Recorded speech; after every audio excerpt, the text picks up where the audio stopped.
નમસ્કાર મિત્રો, આજે આપણે ભારતના બંધારણના ભાગ 5માં સંઘ કારોબારી વિશેની ચર્ચા કરીશું. મિત્રો, આપણે જાણીએ છીએ તેમ સંઘીય કારોબારીનું માળખું એમાં સૌથી ઉપર રાષ્ટ્રપતિ છે, તેમના નીચે ઉપરાષ્ટ્રપતિ અને આ બાજુ રાષ્ટ્રપતિની સીધા જ નીચે 4 સ્તંભ, જેમાં વડાપ્રધાન અને તેમની કારોબારી, સંસદ એટલે કે લોકસભા અને રાજ્યસભા, સર્વોચ્ચ અદાલત એટલે કે ન્યાયતંત્ર અને ચોથું કોમ્પ્ટ્રોલર એન્ડ ઓડિટર જનરલ CAG. એમાં આજે આપણે સંઘ કારોબારી એટલે કે પ્રધાનમંડળની વાત કરીશું. ભારતના બંધારણના ભાગ 5ના અનુચ્છેદ 74માં મંત્રી પરિષદની જોગવાઈ કરવામાં આવેલી છે. તે અન્વયે રાષ્ટ્રપતિને સહાય કરવા માટે અને સલાહ આપવા માટે વડાપ્રધાનના નેતૃત્વ હેઠળની એક મંત્રી પરિષદ રહેશે. રાષ્ટ્રપતિ પોતાના કર્તવ્ય ફરજો અદા કરતી વખતે તેમની સલાહને અનુસરીને કાર્ય કરશે. 1976ના બંધારણીય સુધારા અનુસાર મંત્રી પરિષદ રાષ્ટ્રપતિને સલાહ અને મદદ આપવાનું કાર્ય કરે છે. રાષ્ટ્રપતિએ આ સલાહ અનુસાર કાર્ય કરવું પડે છે. 1978ના બંધારણીય સુધારા અનુસાર રાષ્ટ્રપતિ મંત્રી પરિષદની સલાહને એક વખત પુનઃ વિચારણા માટે પરત મોકલી શકે છે, પરંતુ પુનઃ વિચારણા બાદ તેમણે તે બાબતે મંજૂરી આપવી પડે છે. અનુચ્છેદ 74માં કરેલ જોગવાઈ મુજબ મંત્રી પરિષદના મંત્રીઓ દ્વારા રાષ્ટ્રપતિને આપવામાં આવેલ સલાહની તપાસ ન્યાયતંત્ર દ્વારા કરી શકાતી નથી. અનુચ્છેદ 75 અન્વયે મંત્રી પરિષદના મંત્રીઓની નિમણૂક કરવામાં આવે છે. અનુચ્છેદ 75માં મંત્રીઓની નિમણૂક, તેમનો કાર્યકાળ, તેમની જવાબદારીઓ, શપથ, તેમના વેતન વગેરે સંબંધિત તેમાં જોગવાઈઓ છે.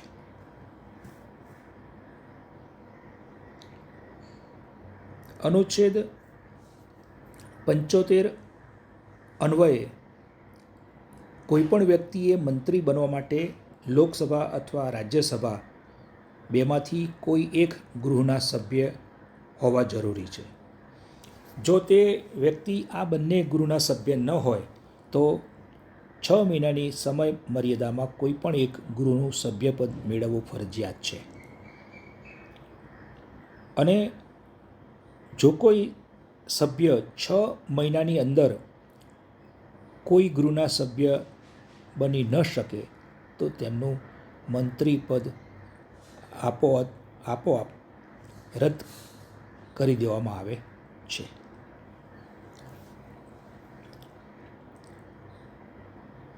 રાષ્ટ્રપતિ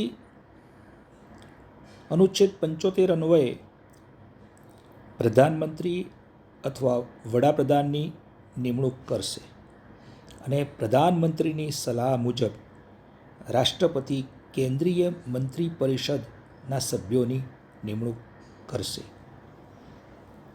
2003ના બંધારણીય સુધારા અન્વયે કેન્દ્રીય મંત્રી પરિષદ, જેમાં વડાપ્રધાનનો પણ સમાવેશ થાય, એટલે કે વડાપ્રધાન સહિત કેન્દ્રીય મંત્રી પરિષદના સભ્યોની કુલ સંખ્યા લોકસભાના સભ્યોની કુલ સંખ્યાના 15%થી વધારે રહેશે નહીં. અનુચ્છેદ 75 અન્વયે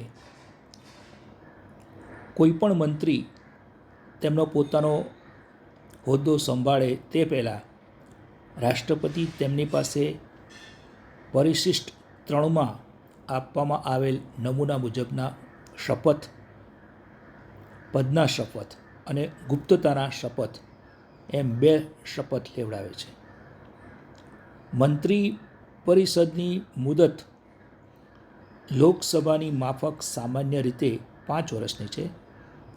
વડાપ્રધાનનું અવસાન અથવા રાજીનામાથી મંત્રી પરિષદનો અંત આવે છે અને નવું મંત્રી પરિષદ સત્તા ઉપર આવે છે. જો લોકસભામાં અવિશ્વાસની દરખાસ્ત પસાર થાય તો સમગ્ર મંત્રી પરિષદ એક ટીમ તરીકે રાજીનામું આપે છે.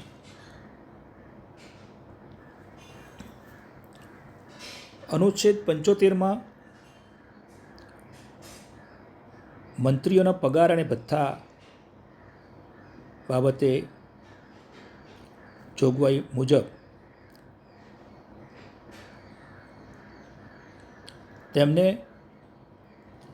સંસદ સભ્યોને મળતા પગાર અને ભથ્થા મુજબ મંત્રીઓને પગાર અને ભથ્થા મળે છે અને સંસદ સભ્યોને અનુચ્છેદ 106 મુજબ પગાર ભથ્થા મળે છે. મંત્રી પરિષદ કેન્દ્ર સરકારની ઉચ્ચ કારોબારી સંસ્થા અને મુખ્ય નીતિ નિર્માણ કરનારી સંસ્થા છે. તે વિદેશી નીતિઓનું ઘડતર અને વિદેશી બાબતોની દેખરેખ અને વિદેશી સંબંધો ઉપર નિયંત્રણ કરે છે. તે રાષ્ટ્રપતિની સલાહકારી સંસ્થા છે, જેની સલાહ માનવા માટે રાષ્ટ્રપતિ બંધાયેલા છે. મંત્રી જે સંસદના જે ગૃહના સભ્ય હોય તેમને બીજા ગૃહની કાર્યવાહીમાં પણ ભાગ લેવાનો અને બોલવાનો અધિકાર છે, પરંતુ તે જે ગૃહમાં સભ્ય હોય ત્યાં જ તે મતદાન કરી શકે છે. મંત્રી પરિષદનો દરેક નિર્ણય રાષ્ટ્રપતિના નામે થાય છે.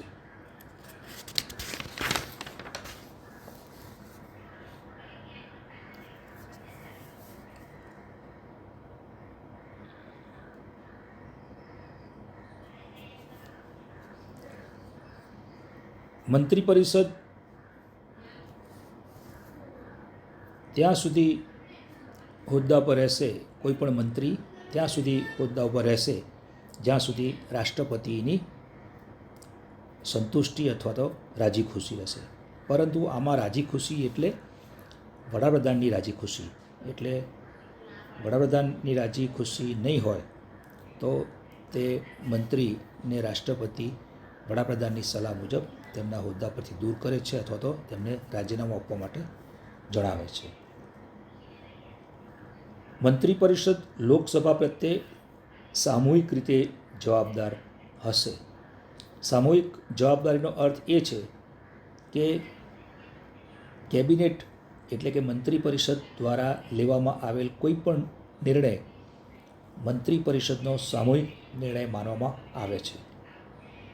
જો મંત્રી પરિષદે કોઈ નિર્ણય લીધો હોય અને તો પ્રત્યેક મંત્રીએ પોતાની વ્યક્તિગત અસહમતિને મહત્ત્વ ન આપતા સાર્વજનિક રીતે તે નિર્ણયને સમર્થન આપવું પડે છે, કારણ કે તે સરકારનો નિર્ણય છે, કોઈ મંત્રીનો વિશેષ નિર્ણય નથી.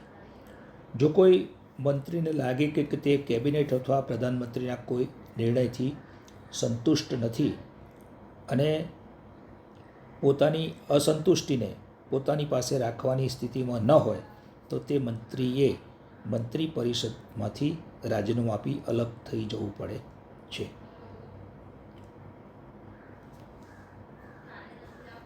મંત્રી પરિષદના મંત્રીઓ પોતાના હોદ્દો રાષ્ટ્રપતિની મરજી હોય ત્યાં સુધી ભોગવે છે, તેથી તેઓ વ્યક્તિગત રીતે રાષ્ટ્રપતિને જવાબદાર છે.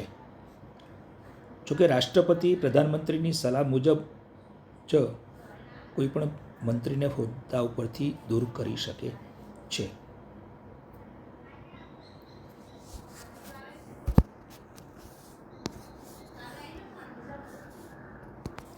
મંત્રી પરિષદ એ દેશના સર્વોચ્ચ નિર્ણયો કરનારી કારોબારી છે. કાયદાનો અમલ કરવાનું કાર્ય મંત્રીમંડળ કરે છે.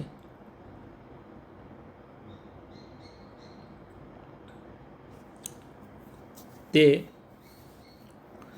જ્યારે સંસદમાં સત્ર ચાલુ ન હોય ત્યારે વટહુકમની ભલામણ કરે છે. તપાસ પંચની નિમણૂક કરી આંતર વિભાગોનું નિરાકરણ કરે છે. રાષ્ટ્રપતિને કટોકટીની ઘોષણા, લોકસભાનું વિસર્જન, સંસદના સત્રોને સ્થગિત કરવા તથા મુલતવી રાખવા જેવા નિર્ણયોની ભલામણ કરે છે. અનુચ્છેદ 78માં વડાપ્રધાનની ફરજોની જોગવાઈ કરવામાં આવેલ છે. તે અનુસાર સંઘના એટલે કે કારોબારીના કામકાજના વહીવટ અને કાયદા કરવા માટેની દરખાસ્તો ને સંબંધિત મંત્રી પરિષદના તમામ નિર્ણયોની જાણ રાષ્ટ્રપતિને વડાપ્રધાને કરવાની રહેશે. તમામ કામકાજના વહીવટ અને કાયદા કરવા માટેની દરખાસ્તો ને લગતી માહિતી રાષ્ટ્રપતિ માગે તે વડાપ્રધાને પૂરી પાડવાની રહેશે. જે બાબત વિશે કોઈ પ્રધાને અથવા મંત્રીએ નિર્ણય લીધો હોય પણ તે બાબત વિશે મંત્રી પરિષદે કોઈ વિચારણા કરી ન હોય તો તેવી કોઈ બાબત રાષ્ટ્રપતિ ઈચ્છે કે ફરમાવે તો તે મંત્રી પરિષદની વિચારણા માટે વડાપ્રધાને રજૂ કરવાનું રહે છે. એટલે કારોબારી જે કંઈ નિર્ણય કે કામગીરી કરે તે જાણકારી વડાપ્રધાને રાષ્ટ્રપતિને આપવાની રહે છે અથવા રાષ્ટ્રપતિ તેમની પાસેથી માગી શકે છે.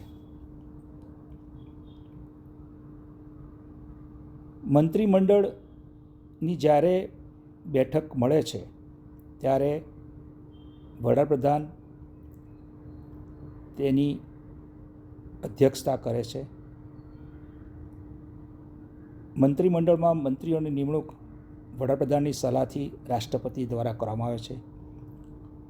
વડાપ્રધાન મંત્રીઓની પસંદગી કરી કાર્યની વહેંચણી એટલે કે ખાતાની વહેંચણી કરે છે અને જ્યારે મંત્રીમંડળની બેઠક મળે ત્યારે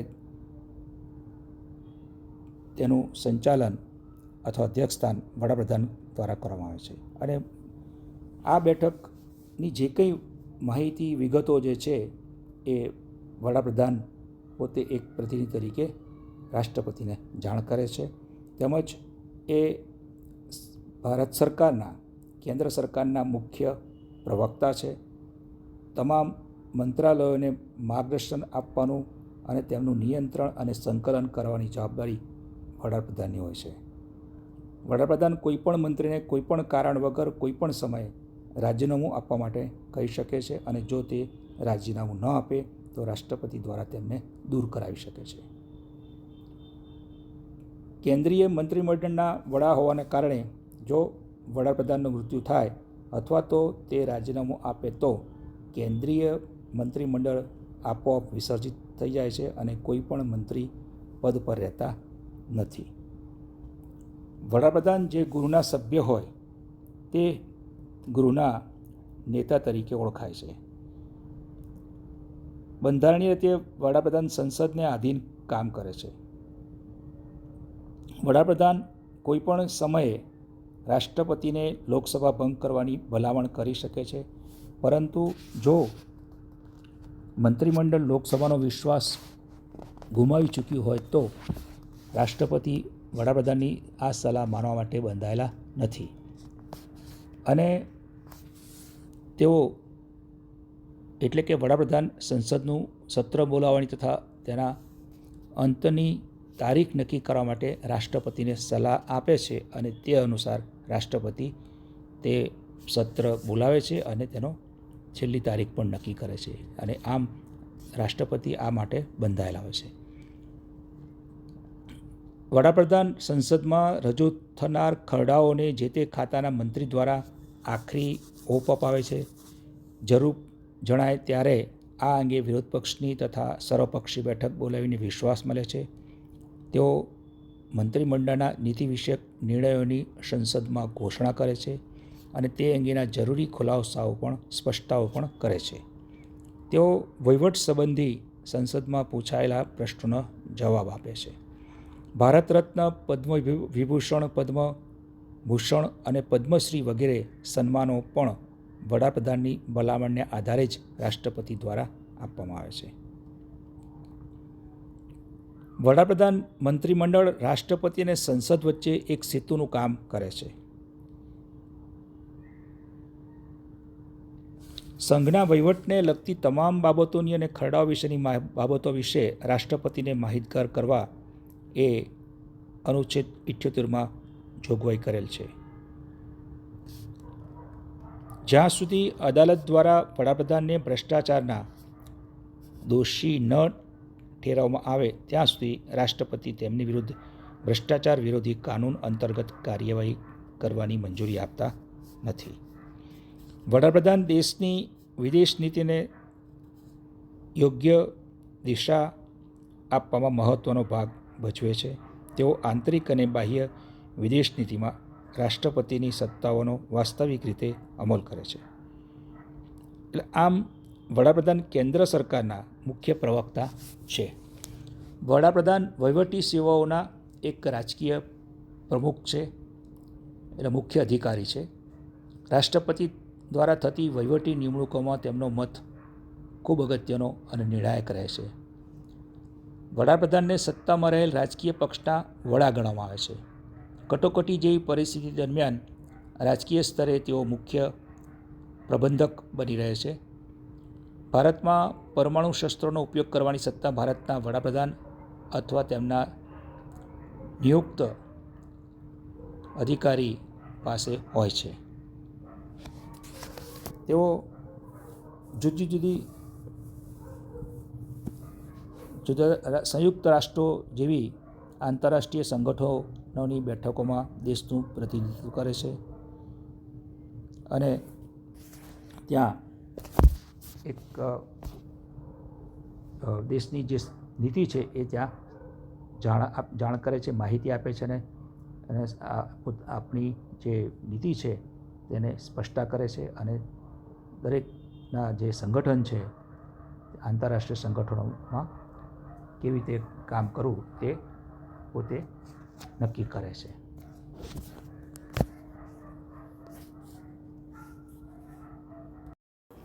ભારતના બંધારણના ભાગ 5ના અનુચ્છેદ 76માં એટર્ની જનરલના પદની જોગવાઈ છે. એટર્ની જનરલ એ ભારત દેશના સર્વોચ્ચ કાનૂની અધિકારી છે અને તે ભારત દેશની કોઈપણ અદાલતમાં સુનાવણી માટે એટલે કે ભારત સરકારનો કેસ રજૂ કરવા માટે ભારત સરકાર તરફથી રજૂઆત કરવા માટેનો અધિકાર ધરાવે છે અને તેમનો સમાવેશ કેન્દ્રની કારોબારીમાં પણ થાય છે. અનુચ્છેદ 76 અન્વયે રાષ્ટ્રપતિને એટર્ની જનરલની નિમણૂક કરવાની સત્તા છે. રાષ્ટ્રપતિ સર્વોચ્ચ અદાલતના ન્યાયાધીશની લાયકાત ધરાવનાર કોઈપણ વ્યક્તિની ભારતના એટર્ની જનરલ તરીકે નિમણૂક કરશે. અનુચ્છેદ 76માં એટર્ની જનરલની લાયકાતમાં સર્વોચ્ચ અદાલતના ન્યાયાધીશ બનવાની લાયકાત ધરાવતી વ્યક્તિ હોવી જોઈએ. તેની વિગત ઊંડાણમાં જોઈએ તો અનુચ્છેદ 124માં નિયત કરેલ લાયકાત મુજબ તેઓ ભારતના નાગરિક હોવા જોઈએ, 5 વર્ષથી વડી અદાલતના ન્યાયાધીશ હોવા જોઈએ અથવા 10 વર્ષથી વડી અદાલતના એડવોકેટ હોવા જોઈએ અથવા રાષ્ટ્રપતિના મત અન્વયે તેઓ પ્રતિષ્ઠિત કાયદાશાસ્ત્રી ધારાશાસ્ત્રી હોવા જોઈએ. તેમના કાર્યકાળ વિશે બંધારણમાં કોઈ જોગવાઈ કરવામાં આવી નથી. એવી જ રીતે તેમને હટાવવા માટે બંધારણમાં કોઈ વિશેષ ઉલ્લેખ કરવામાં આવ્યો નથી. અનુચ્છેદ 76 મુજબ તેમની નિમણૂક વડાપ્રધાનની સલાહ મુજબ રાષ્ટ્રપતિ દ્વારા કરવામાં આવે છે. તેથી રાષ્ટ્રપતિની મરજી રાજી ખુશી હોય ત્યાં સુધી તેઓ તે પદ ઉપર રહી શકે છે અને જો તેમનું પદ છોડવું હોય તો તેમણે રાષ્ટ્રપતિને પોતાનું રાજીનામું સુપ્રત કરી અને પોતાનું પદ છોડી શકે છે. સામાન્ય રીતે કોઈ પણ સરકાર બદલાય એટલે એટર્ની જનરલ પણ બદલાતા હોય છે. એટર્ની જનરલના પગાર ભથ્થા વિશે બંધારણમાં કોઈ ખાસ ઉલ્લેખ નથી, પરંતુ રાષ્ટ્રપતિ નક્કી કરે તે પ્રમાણે તેમને મહેનતાણું ચૂકવાય છે. એટર્ની જનરલ એ ભારત સરકારને રાષ્ટ્રપતિ દ્વારા સોંપવામાં આવેલા કાયદાથી સંબંધિત બાબતોમાં સલાહ આપે છે. રાષ્ટ્રપતિ દ્વારા સર્વોચ્ચ અદાલત પાસે કોઈ વિશેષ પરિસ્થિતિમાં સલાહ માગવામાં આવે તો તે સમયે એટર્ની જનરલ અદાલતમાં સરકારનો પક્ષ રજૂ કરે છે. ભારત સરકાર વિરુદ્ધ થયેલા કેસોમાં સરકાર તરફી અને સરકાર વતી સર્વોચ્ચ ન્યાયાલય અને ઉચ્ચ ન્યાયાલયમાં તેઓ રજૂઆત કરે છે.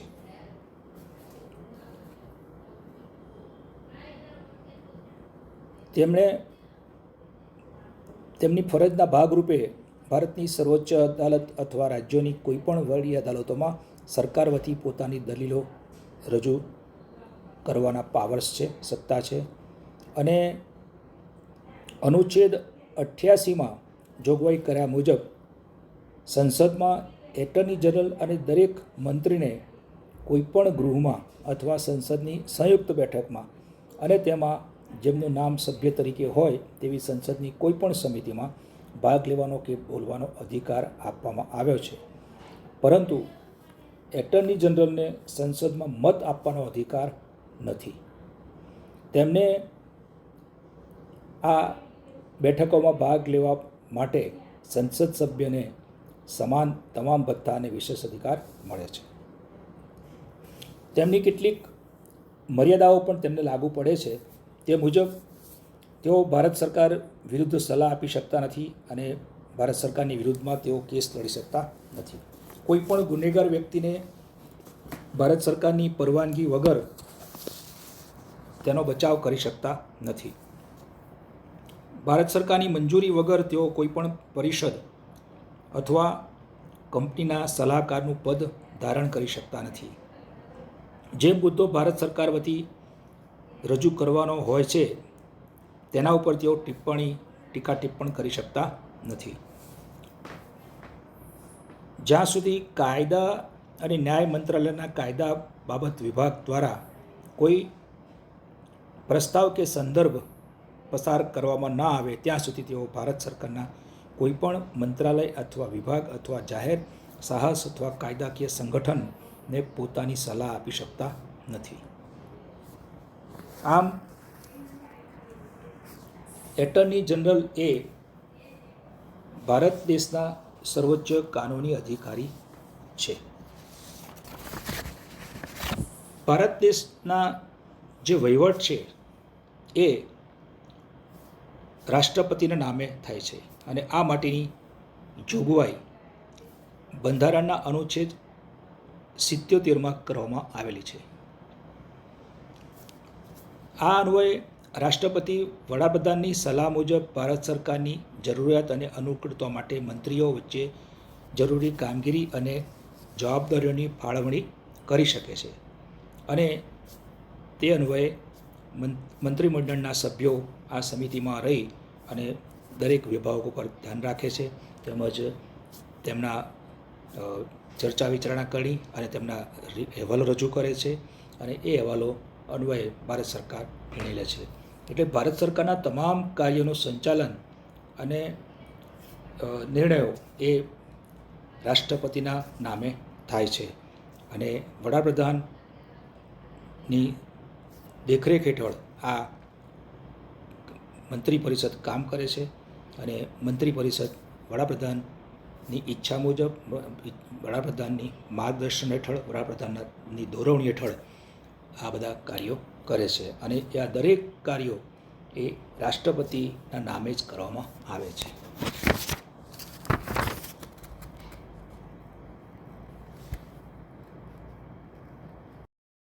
આમ સંઘ કારોબારી એ ભારત દેશનો સમગ્રતયા વહીવટ રાષ્ટ્રપતિના નામે કરે છે. વડાપ્રધાન એ મંત્રી પરિષદમાં સમાનમાં પ્રથમ એ પ્રમાણે સમગ્ર દેશ ઉપર રાજકીય રીતે પ્રભુત્વ અને મહત્ત્વ ધરાવતી વ્યક્તિ છે. તેઓ રાષ્ટ્રપતિ બંધારણીય વડા છે, ત્યારે દેશના રાજકીય વડાપ્રધાન છે, અને મંત્રી પરિષદના નિર્ણયોમાં વડાપ્રધાનના નિર્ણયની અથવા તેમની ઈચ્છા પણ વ્યક્ત થતી હોય છે. આમ સંઘ કારોબારી એ સમગ્ર દેશનો સમગ્રતયા વહીવટ કરે છે, તેમજ તે દેશની આંતરિક અને બાહ્ય એટલે કે આંતરરાષ્ટ્રીય કક્ષાએ પણ આપણું વર્તન, આપણી કયા પ્રકારની નીતિ હશે તે વિદેશ નીતિ પણ નક્કી કરે છે. તો મિત્રો, આજે આપણે ભારત સરકારની એક અગત્યની સંઘ કારોબારી વિશે ચર્ચા કરી. અપેક્ષા છે આ વિડીયો આપને ખૂબ પસંદ આવશે અને ખૂબ ઉપયોગી થશે. આપનો ખૂબ ખૂબ આભાર. આપને આ વિડીયો પસંદ આવે તો વિડીયોને લાઈક કરજો, શેર કરજો, અને જરૂર પડે કોમેન્ટ કરજો. અને અમારી આ ચેનલને સબસ્ક્રાઈબ ન કરી હોય તો સબસ્ક્રાઈબ કરજો, જેથી આગામી વિડીયો આપની પાસે સરળતાથી પહોંચી જાય. આપનો ખૂબ ખૂબ આભાર. ધન્યવાદ.